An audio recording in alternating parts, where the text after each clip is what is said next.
The same way the appetite of food will not force you to go and steal. Probably you are in a party and you see on your own table they served rice. Meanwhile, what you really want is pounded yam. If you're not a Nigerian, you're not a Yoruba man, you may not understand the gravity of pounded yam.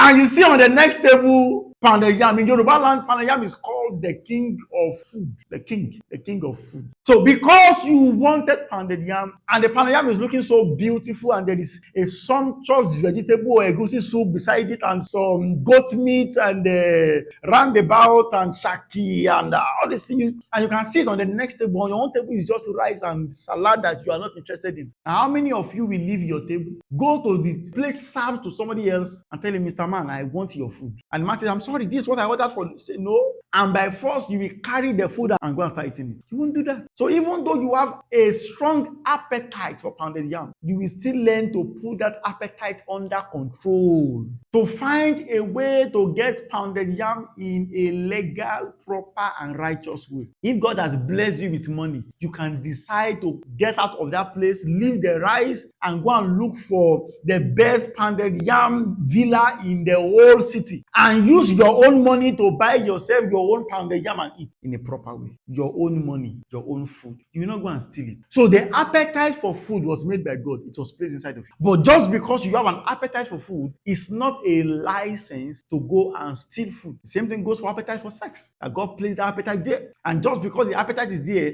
does not mean you should get sexual satisfaction outside the scope of what is yours. You must use your own money. You must use your own dowry. You must use your own you must use your own efforts and energy to secure yourself a partner that is yours and that is yours forever. That is how to satisfy yourself sexually. But what I want to tell you today is that the spirit of lust has been unleashed to our streets. And it is high time that men should rise. Husbands should rise. Wives should rise. In the days, we only talk about men being promiscuous. But today, it's a different ballgame. The spirit of lust has permeated even the wives, even the women today. Even the women. Because all our streets, all our adverts, all our movies are laced with things to drive men towards lust. And I appeal to you, if you are listening to me, you are a music person, you are a movie person, or whatever media you are in the entertainment world, by all your strength, distance yourself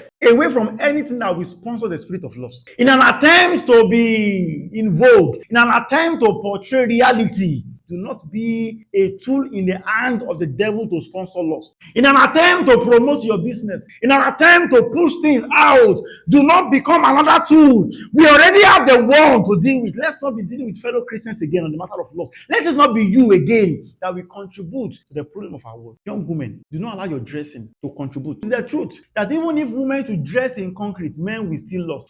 But please don't assist them to lust further. Don't assist them. We know that God has blessed you with a beautiful physique.